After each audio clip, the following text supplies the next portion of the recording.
groet julle in die pragtige naam van Jesus Christus, ons verlosser. Ons wil vandag gaan kyk na die handelinge van God met sy mensdom. Kom ons maak ons Bybels oop en ons gaan na Hebreërs 13 vers 8. En ons gaan vers tot vers en ons kry 'n grondslag vir wat ons nodig het om die woord van die Here te bestudeer en tot die regte gevolgtrekking te kom. Die woord van die Here sê in Hebreërs 13 vers 8: Jesus Christus is gister en vandag dieselfde en tot in ewigheid. Dit is 'n baie belangrike konsep wat ons gaan moet onthou, dat die Here verander nie. Hy bly dieselfde. Hy is gister en hy is vandag en tot in ewigheid dieselfde. 1 Korintiërs 10 vers 11. Maar al hierdie dinge het hulle oorgekom as voorbeelde en is opgeskrywe as 'n waarskuwing aan ons op wie die eindes van die eeue gekom het.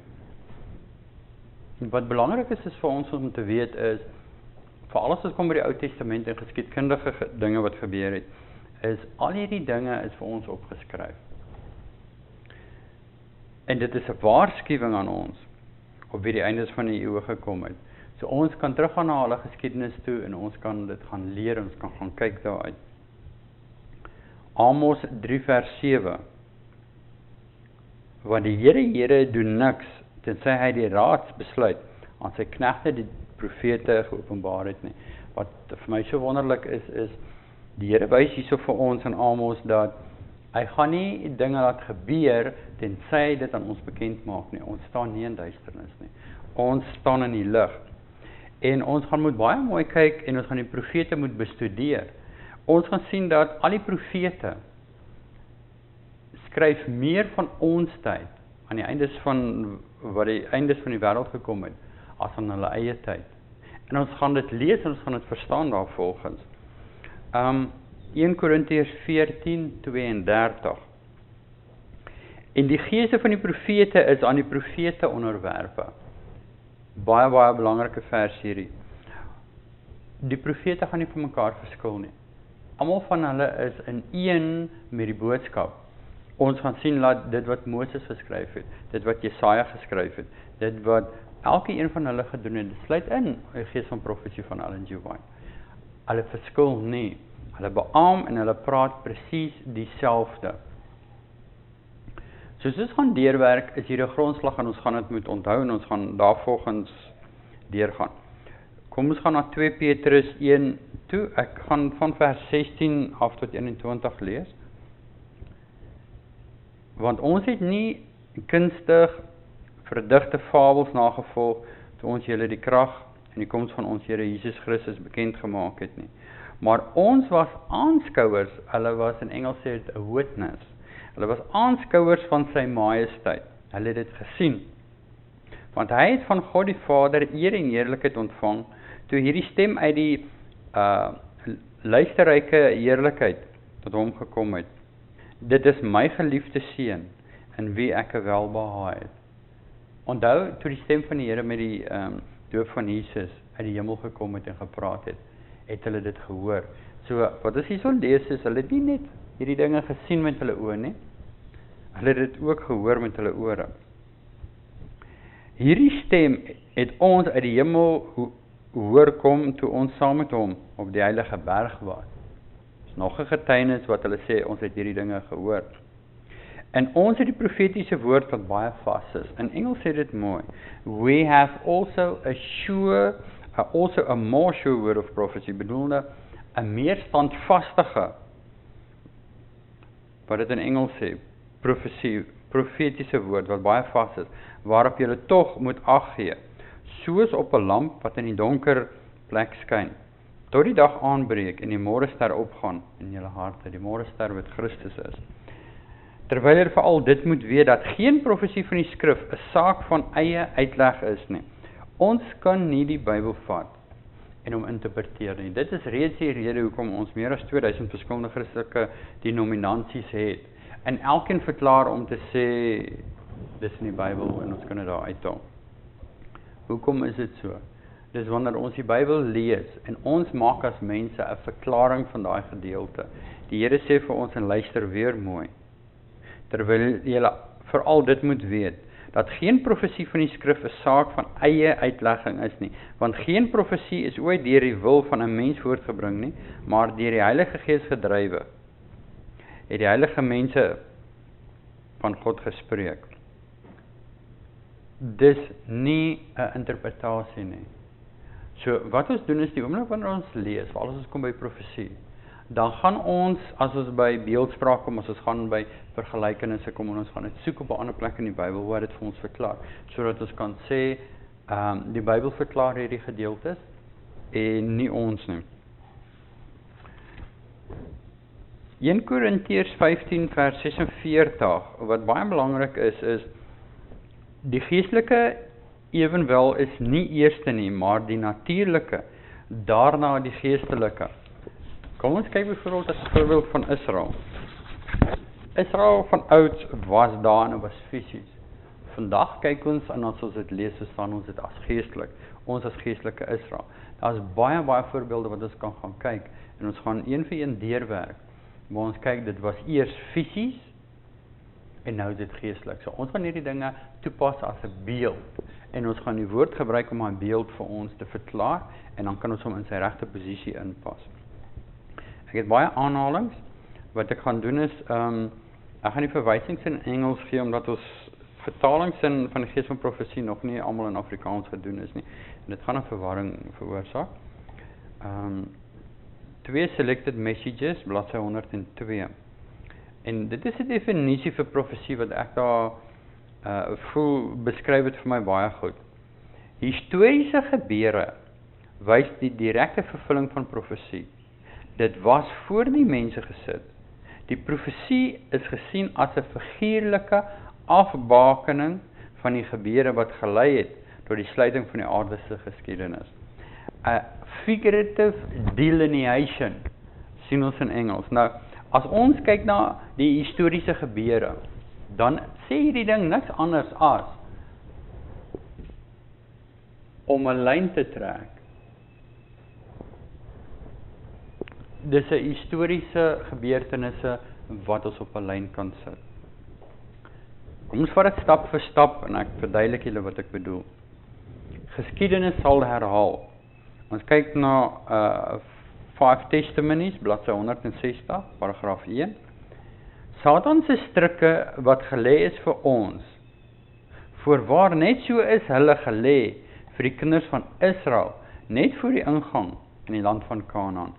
Ons herhaal die geskiedenis van hierdie mense. Ons gaan nou mooi kyk hoe werk God met sy mense. Dit wat met Israel gebeur het, voordat hulle in Kanaan ingegaan het, onthou. Hulle het 12 verkenners uitgestuur. En daar het 'n terugvoer van hulle afgekom. En ons weet net Joshua en Caleb het gesê, mense, ons kan in hierdie land ingaan. 10 van hulle het gesê nee, daar is reëse. Daar is soveel dinge wat teen ons is. En die mense en almal het saamgestaan as Israel. En hulle het gesê nee, ons kan nie ingaan nie. Hulle het nie in geloof gestaan nie. En ons weet vir die 40 dae wat die verkenners in die land was, het die Here vir Israel gesê, vir elke dag lê ek julle 'n jaar op. En vir 40 jaar sal julle in die wildernis gaan. Wat vir my bang maak is wat as ons isoleer is. Ons herhaal die geskiedenis van hierdie mense. So wat ons gaan doen is, en wat die Here vir ons gaan wys is, dat die geskiedenis van Israel, wat ons herhaal, as ons dan sê, dit is die geskiedenis van Israel,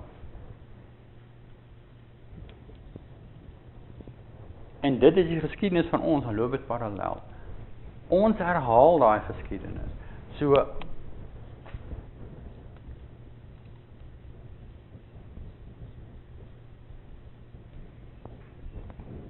ons sê, kom ons byvoorbeeld, hierdie is Israel.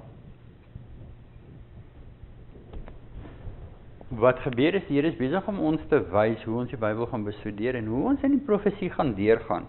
En hoe ons gaan sien wat gebeur het en wat besig is om te gebeur. En die Here gaan dit gebruik om vir ons te bewys wat sal gebeur.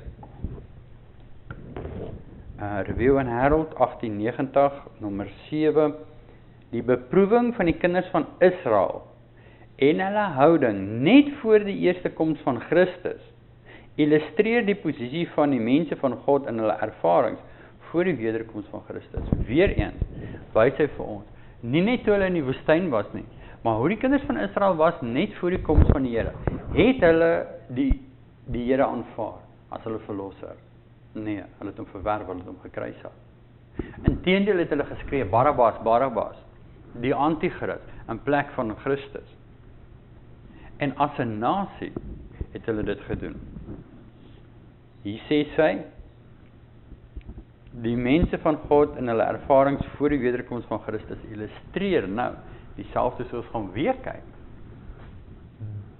Die Israel voor en met die geboorte van Christus herhaal. So ons moet gaan kyk, wat het hierdie mense gedoen? Hoekom het hulle hierdie dinge gedoen? Want ons staan presies daar. Ons dink ons sal nie Christus weer kruisig nie. Sy sê vir ons, ons staan presies daar.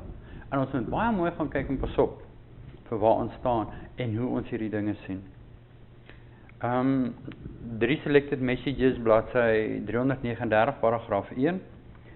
Die Bybel het opgehoopte en saamgebinde skatte vir hierdie laaste geslag.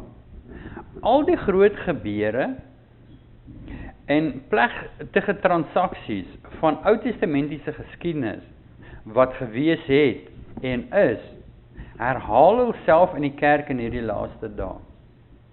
Daar is Moses wat nog spreek, leer selfverloning deur wat homself uitgewis uit die boek van die lewe vir die medemens, dat hulle gered kan word. Onthou wat Moses gesê het is, Here haal my naam en veer dit uit die boek uit, sodat hulle gered kan word. Hy staan nou weer, en wat ons doen is, as ons hierdie gaan uithaal, dan herleef ons weer dit wat Moses vir ons gesê het. Maar weer eens kan ons sien, ons is besig om die geskiedenis te herhaal. Niks is niets onder die son nie. En as ons die geskiedenis gaan bestudeer, en ons gaan daar baie mooi deurgaan, en ons gaan kyk na die Israel van oud, en presies stapie vir stapie deurgaan, wat het gebeur, en dan gaan ons presies sien waar staan ons. Soms lyk die geval hopeloos vir my, want jy stap in dieselfde voetspore van die Joodse nasie, jy herhaal hulle geskiedenis, sê sy, na geskrifte in 1888, bladsy 1631, paragraaf 1. Nie net kyk ons na 'n profetiese lyn nie, maar daar is mylpale. In Engels praat hulle van 'n waymark. Ons sê daar's 'n mylpaal. Sekere spesifieke gebeurtenisse wat plaasgevind het, wat ons op hierdie lyn gaan begin plaas. En ons gaan die hele profetiese geskiedenis van 'n tydperk van 'n nasie en van onsself kan neersit of neerplot. Ek lees vir julle uit Testimonies, bladsy 307, paragraaf 2. Daar is 'n studie van die geskiedenis wat nie veroordeel kan word nie. Heilige geskiedenis was een van die studies in die skole van die profete. In die rekord van sy handelinge met die nasies word opgespoor die voetspore van die Here. So moet ons vandag die handelinge van God aanskou met die nasies van die aarde.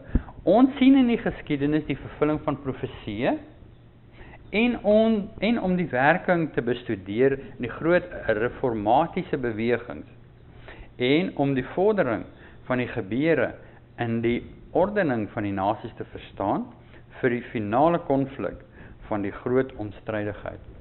Wat sy hierso sê is, as ons byvoorbeeld gaan kyk, Babylon, Mede-Perse, Griekeland en die paganistiese Rome. Al hierdie goeters kom in 'n orde en die Here verduidelik dit vir ons baie mooi. So ons gaan bestudeer hierdie dinge om te sien hoe die profesie vervul deur die eeue deur. Totdat gaan tot die finale konflik aan die einde. En so gaan ons hierdie geskiedenis moet bestudeer en ons gaan moet presies kyk waar ons op pad is. En dan gaan julle baie mooi verduidelik. Elkeen van hierdie groot gebeurtenisse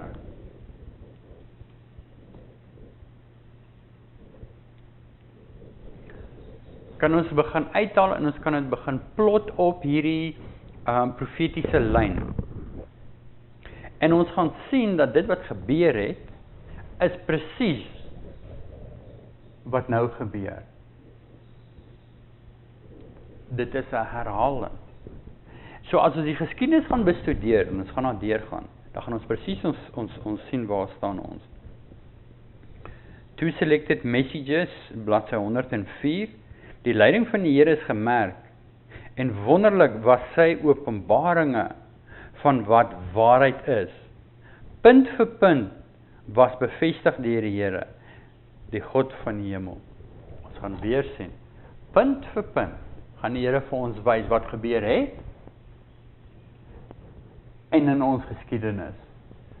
Ons hierdie waymarks, hierdie mylpale gaan ons neersit en elke een van hulle het 'n baie spesifieke plek in geskiedenis. Ons gaan dit nie rondskuif nie, ons gaan nie 'n interpretasie maak nie, ons gaan laat die Here vir ons deur die woord wys presies waar elkeen van hulle moet kom. Ek gaan na die groot stryd toe, Great Controversy, bladsy 343, paragraaf 1. Die werk van God in die aarde stel voor van geslag tot geslag 'n treffende ooreenkoms in elke groot hervorming van godsdienstige beweging. Dit is almal dieselfde. Nou, as ons kyk na hierdie hervormings, ons gaan baie daarvan praat, dan kyk ons wat die woord hervorming beteken. Dit beteken, as ons profeties daarna gaan kyk is, God het 'n standaard. En wat gebeur is, ons wyk van hierdie standaard af. En God bring 'n hervorming om ons terug te bring na die oorspronklike toe. Dit wat hy daar gestel het, hoe hy wil hê ons moet lewe. En waar volgens ons moet lewe. En deur 'n hervorming begin hy met 'n proses. En ons gaan sien, hy begin op 'n punt en hy werk met sy mense om hulle terug te bring. Ons gesien dat mense wat hierdie hervorming en hierdie lig wat die Here gee aanvaar en daarmee gaan hardloop. Ons gaan ook sien dat die mense dit gaan verwerp. Die meerderheid verwerp dit altyd. En ons gaan sien hoe daar twee klasse gevorm word. Die wat wys is en die wat onwys is. Die wat dit aanvaar en die wat dit nie aanvaar nie. Die wat daarin gaan staan en die wat gaan val. In Engels, the wheat and the tares. Die gelowiges en die ongelowiges. Onthou die vorige dinge, kom ons gaan na die Bybel toe, ons gaan na Jesaja toe, ons gaan na Jesaja 42 vers 9 en ons gaan kyk. Die Here sê vir ons baie mooi, kyk, die vorige dinge het gekom en nuwe dinge verkondig ek. Voordat hulle uitsprei, laat ek julle dit hoor. Baie belangrik. Die Here sê, daar is nuwe dinge wat gaan kom. Voor dit gebeur, dan maak hy dit aan ons bekend. En hier is 'n ding wat baie min mense regtig wil aanvaar. Ons gaan deur die Bybel kyk en ons gaan sien dat die Here van Genesis nog steeds vir ons besig is om openbarings te gee van wat besig is om te gebeur en wat gaan gebeur. En ons gaan die geskiedenis bestudeer en ons gaan sien dit wat gebeur het is 'n herhaling en ons gaan presies weet waar ons staan. Jesaja 46 vers 9 sê die Here, dink aan die dinge wat tevore was, van ouds af, dat ek God is en daar is geen ander nie. Ek is God en daar is niemand soos ek nie. Die Here vat ons terug en sê vir ons, gaan kyk in die geskiedenis. Die Here gebruik dit ook altyd om sy kinders op te lig, om te sê, onthou hoe het ek met julle gewerk. Onthou in Egipte, hoe het ek julle met groot krag daar uitgelei. Onthou al die wonderwerk en die Here vat ons elke keer terug om te wys sy krag, sy manier van werk en hoe hy met mense gewerk het. Dit is belangrik, ons kan nie ons eie opinies vorm nie, ons gaan moet baie mooi kyk. Daar is gevalle baie in die Ou Testament wat ons sien hoe Jesus opgetree het en hoe streng was hy met die mense gewees en baie keer het die aarde oopgegaan en van hulle ingesluk, daar was pla, daar was verskillende dinge wat God gewerk het om sy mense te oordeel en te wys hoe hy optree. Ons sê baie keer ons lewe in 'n ander tydperk, die Here het verander. Onthou ons eerste Bybelversie wat ons gedoen het is, die Here verander nie. Hy's gister, vandag en môre dieselfde. So ons moet dit aanvaar. En ons gaan sien dat, alhoewel ons nie meer iemand sal buitekant toe vat en hom sal stenig nie, verander dit nie hoe God na die sonde kyk nie. So dit verander nie hoe God met sy mense werk nie. Die handelinge van God met sy mense is dikwels herhaal. Ek lees uit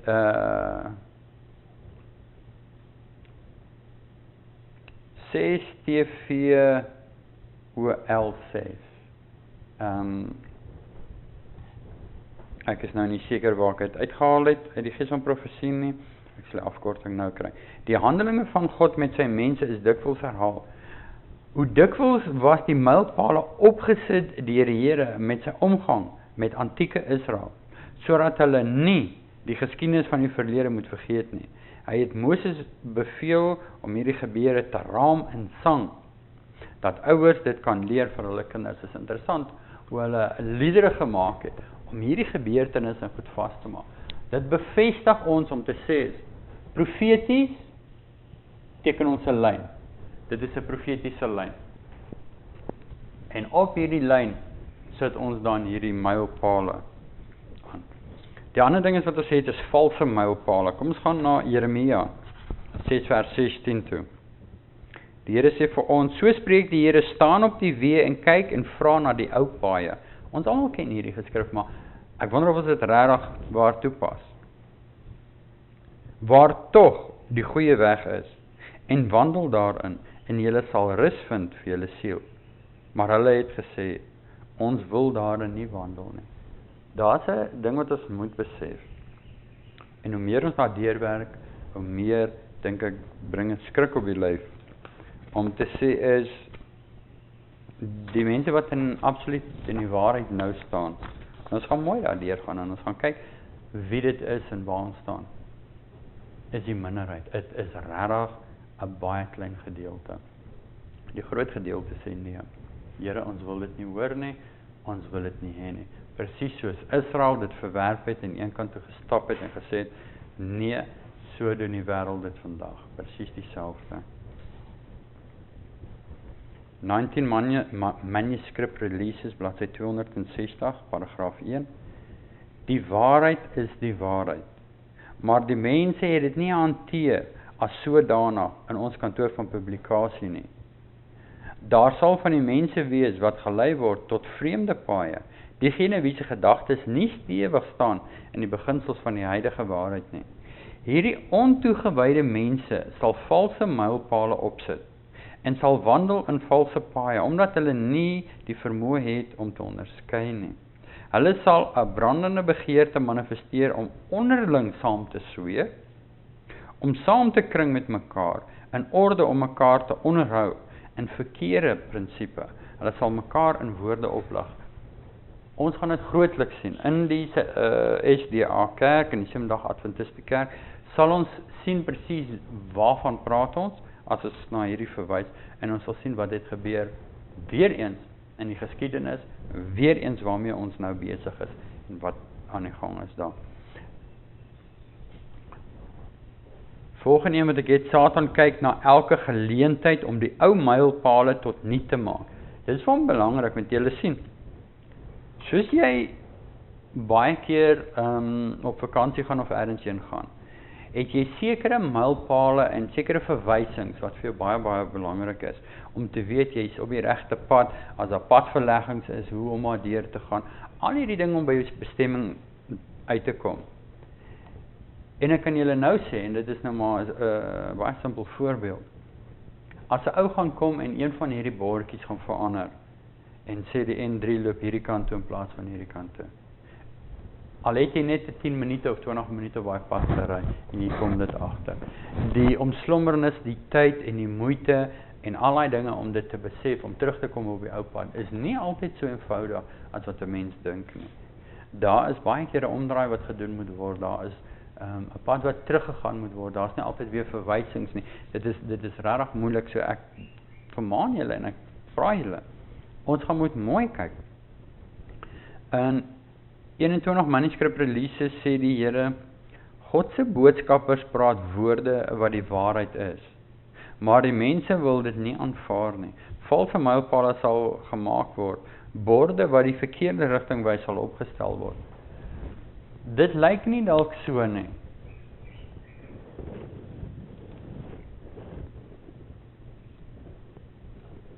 Maar baie keer lyn dit nie op as hulle valse mylpale instel nie.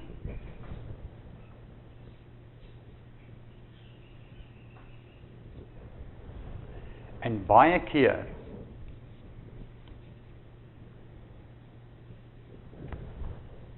is een syfer of een jaar of een getal die verskil tussen waarheid en 'n leuen.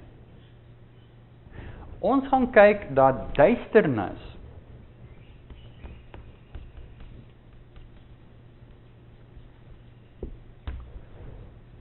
is wanneer jy waarheid vat en jy meng dit met 'n leuen. En jy het baie min van 'n leuen nodig om die waarheid eintlik om te gooi en dit duisternis te maak. So wanneer ons met hierdie goed gaan werk, gaan ons sien dat een ding in 'n hele reeks is genoeg om 'n hele reeks om te gooi. So as ons kyk na verskillende en verkeerde mylpale, gaan ons moet baie mooi identifiseer, ons gaan moet mooi kyk. Sy sê hierso dat God se boodskappers praat woorde wat die waarheid is. En ons gaan kyk, wie is hierdie boodskappers? Ons weet Moses, ons weet Johannes die Doper, ons weet Jesus. En ons weet die profete van die Bybel, wat sy boodskappers gewees. Ken ons sy boodskappers vandag? Ken ons sy boodskappers van die 17de en 18de eeu? Wie is sy boodskappers vandag? Aanvaar ons hulle en op grond waarvan aanvaar ons hulle? Of as ons hulle afstoot, op grond waarvan stoot ons hulle af? Die tyd is verby dat ons 'n DVD kan optel. En ons sit hom in en ons sê, wow, dit is mooi, dit is nice, dit is reg, dit is waarheid. Dit is nie meer so nie. Wat ons nou gaan doen is ons gaan kyk, is dit in lyn met die gees van profesie? Is dit in lyn met die Bybel? Is dit in lyn met hoe die Here moet sê ons die Bybel moet bestudeer? Anderste gaan ons sien, daar is foute daarin. As ons kyk, duisternis, in Engels mystery of iniquity. Dit is die verborgenheid van die ongeregtigheid. 'n Klein bietjie gif maak die hele bak water gif. Okay. Kom ons gaan kyk na die belangrikheid van geskiedenis. Ek haal aan die geskiedenis wat die groot ek is uitgemerk het in sy woord. Verbind skakel na skakel in die profetiese ketting. Ons gaan die hele tyd dieselfde ding sien. Of ons hom so teken en of ons die skakels van 'n ketting sou teken waar hulle in mekaar ingaan.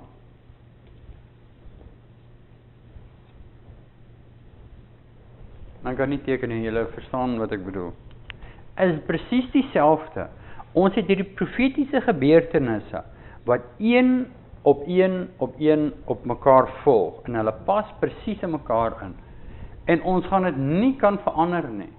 Ons gaan dit moet deursit soos God dit vir ons deurgesit het. Ek lees weer die aanhaling, die geskiedenis wat die groot ek is uitgemerk het in sy woord. Verbind skakel na skakel in die profetiese ketting van ewigheid in die verlede tot ewigheid in die toekoms. Sê vir ons waar ons vandag is en die optog van die eeue en wat verwag kan word in die tyd om te kom. Ons sal nie in duisternis wees nie. Alles wat profesie voorspel en gebeur het tot die huidige tyd word opgespoor in die bladsye van geskiedenis. En ons kan verseker wees dat alles wat nog aan die kom is in orde sal vervul. Ons sal nie 'n Sondag weet hê voordat sekere dinge gebeur nie. Die Here sal vir ons elke liewe merk uitwys, dat ons sal weet wat is op pad, hoekom is dit op pad, wie gaan dit instel, hoekom gaan hulle dit instel. Ons is baie vinnig om te sê, die paus is besig om 'n Sondagwet in te stel, maar ons gaan baie mooi kyk. Wat sê die woord, wie is hulle wat dit gaan doen? Is dit die pausdom, of is dit sy dogter? En ons gaan baie mooi moet kyk, waarmee is hulle besig? Ek haal aan, Ons moet 'n kennis van die skrif hê, dat ons die lyne van profesie kan deurtrek. En die spesifikasies wat deur die profete gegee word, en deur Christus en die apostels, ons nie onkundig moet wees nie, maar in staat wees om te sien dat die dag nader kom, sodat ons met meer ywer en inspanning mekaar kan vermaan tot getrouheid, vroomheid en heiligheid. Wat is die groot probleem van die wêreld? Wat is dit wat nog altyd daar was wat die probleem is? Wat is die rede hoekom Christus aarde toe gekom het en sy lewe gegee het? Waarom word al hierdie lig aan ons gegee?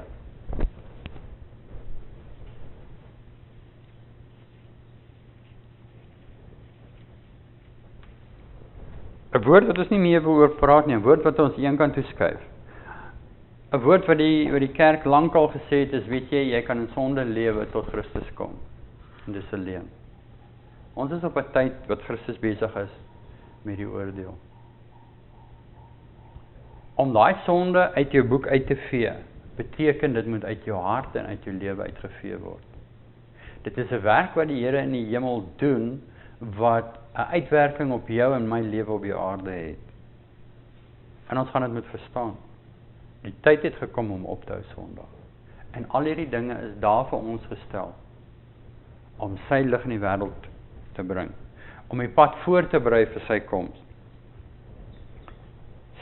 6 Testimonies, bladsy 61, paragraaf 2. Ons stryd is aggressief. Geweldige kwessies is voor ons, ja, en reg op ons. Laat ons gebede opklim tot God, dat die 4 engele nog steeds die 4 winde vashou, sodat hulle nie waai om te beseer of om te vernietig nie, totdat die laaste waarskuwing van die aarde gegee is. Wat is die 4 winde? Wat is die 4 engele? Ons gaan daarna op 'n stadium kyk. Want op die oomblik word dit vasgehou, sodat ons hierdie werk kan klaarmaak, sodat ons geseël kan word. Laat ons dan in harmonie te werk gaan met ons gebede. Laat niks die krag van die waarheid vir hierdie tyd verminder nie.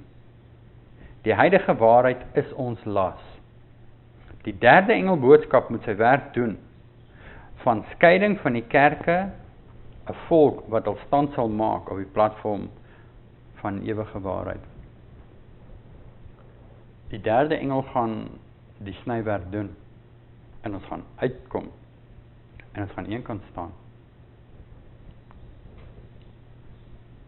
Hoor wat sy. Ons as mense is in gevaar om die 3de engel boodskap op so onbepaalde wyse te gee, dat dit nie die mense gaan beïndruk nie. Ons boodskap is 'n lewe en dood boodskap, en ons moet hierdie boodskap wys soos dit is. Die groot krag van God. Dan sal die Here dit effektief maak. Ons moet dit bied in al sy aanbiedingskrag. Ons kan nie die boodskap sag maak nie. Dis 'n lewe en dood boodskap.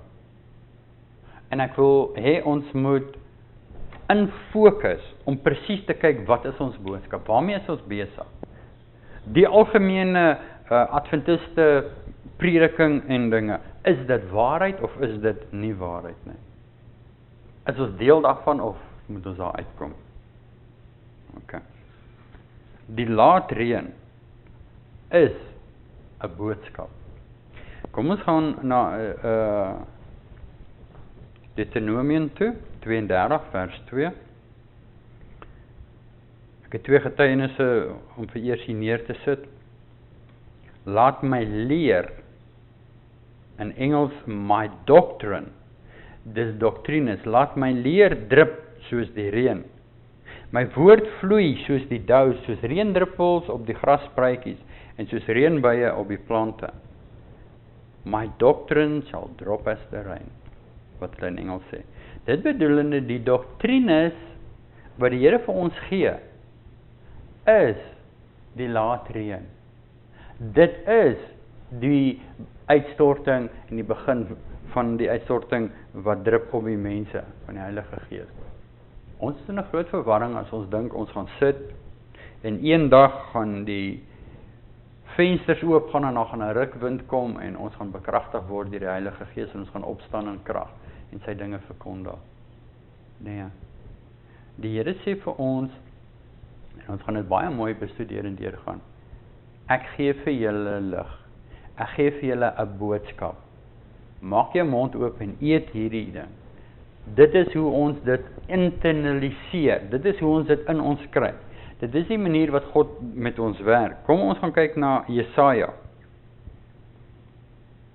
28 vers 10. Want dit is gebod op gebod, gebod op gebod, reël op reël, reël op reël. Hier 'n bietjie, daar 'n bietjie. Luister mooi, ja. Hy sal deur lippe wat hakel en deur 'n vreemde tong met hierdie volk spreek. Hy wat aan hulle gesê het, sien hy praat, dit is die rus,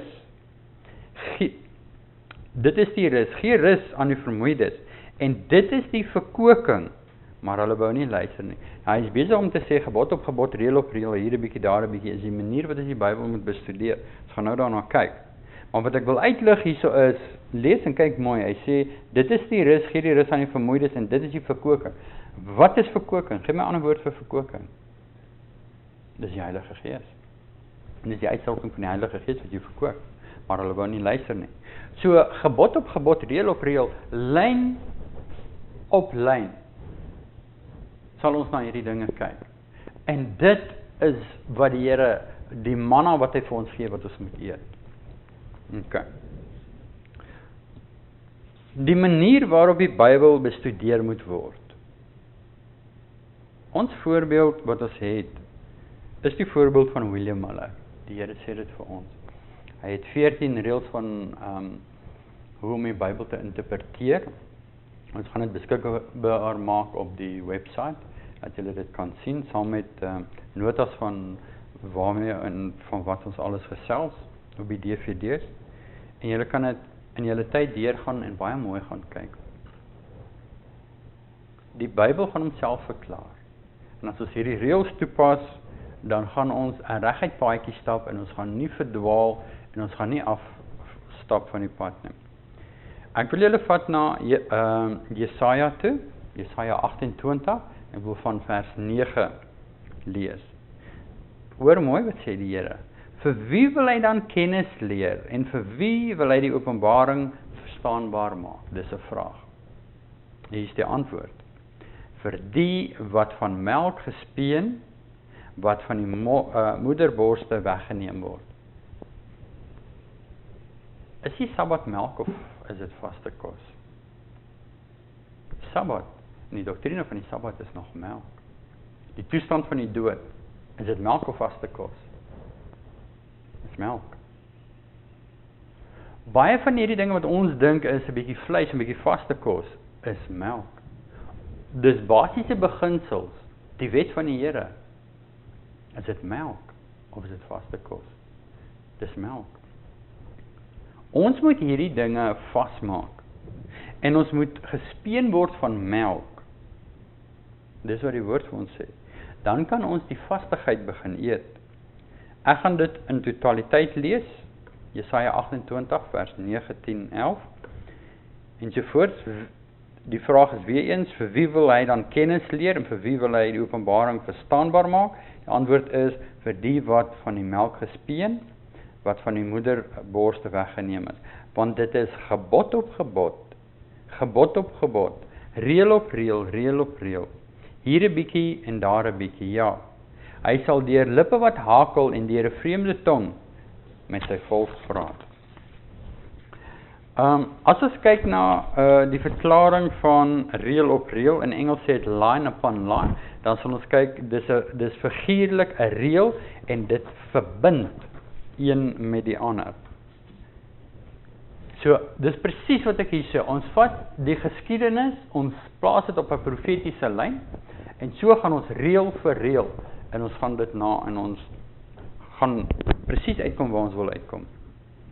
Jesaja 28 vers 12, hy wat aan hulle gesê het, dit is die rus, gee rus aan die vermoeides, en dit is die verkoking, maar hulle wou nie luister nie.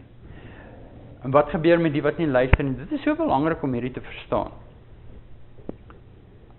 As ons nie luister nie, sê die Here, daarom sal die woord van die Here vir hulle wees, gebod op gebod, gebod op gebod, reël op reël, reël op reël. Hier 'n bietjie en daar 'n bietjie, sodat hulle, dit is 'n verwysing na die mense wat dit nie so wil aanvaar nie, kan heen gaan en agteruit struikel en verbreek en verstrik en gevang word. As ons nie hierdie manier van Bybelbestudering aanvaar nie, gaan ons nie uitkom waar ons uitkom nie. Daar gaan weer eens al hierdie verskillende interpretasies en dinge wees. Ons sê ons is 'n spesifieke groep mense wat die Here hierdie lig voorgegee het, die 7de-dag Adventiste. Maar ek sê vir julle, ons het van die platform af gestap. Ons is weer eens, is ons deur Satan gekil en verlei. En daar is lig wat die Here vir ons gee, en dit is nie nuwe lig nie. Die Here sê vir ons moet teruggaan na die ou paaie toe. Die Here het vir ons fondamente gegee, waarop ons moet staan. En wat het ons gedoen? Ons het afgeklim, ons het na daai fondamente gekyk, en elkeen het sy opinie gelewer om te sê, ja maar, dit moet so lyk, of dit moet so lyk, of dit moet bykom, of dit moet weggaan. Ons kan nie die fondamente verander nie. Ons kan besluit om daarop te staan, of nie daarop te staan nie. In die middel van alles, is die Here. Hy lê die fondament, hy is die hoeksteen. Ons kan dit nie verander nie. Stap saam met my. Ons gaan met die reeks DVD's, gaan ons kyk na die profetiese pad wat Israel gestap het. Hulle fisiese pad, en wat is dit profeties vir ons? Ons gaan kyk na die tydlyne, en ons gaan lyn op lyn neersit, en ons gaan kyk, wat het hulle gedoen? Wat beteken dit vir ons? Waar staan ons? Ons gaan sien hoe Christus met sy mense werk, en is dieselfde met hulle dan, en is dieselfde met ons vandag. Die Here verskil nie. En ons gaan presies sien, waar lê ons in tyd, en wat is die volgende dinge wat gaan gebeur. Ons gaan die fondamente besigtig, en ons gaan seker maak op wat ons staan, is dit wat die Here daar gelê het en nie mense nie. Amen.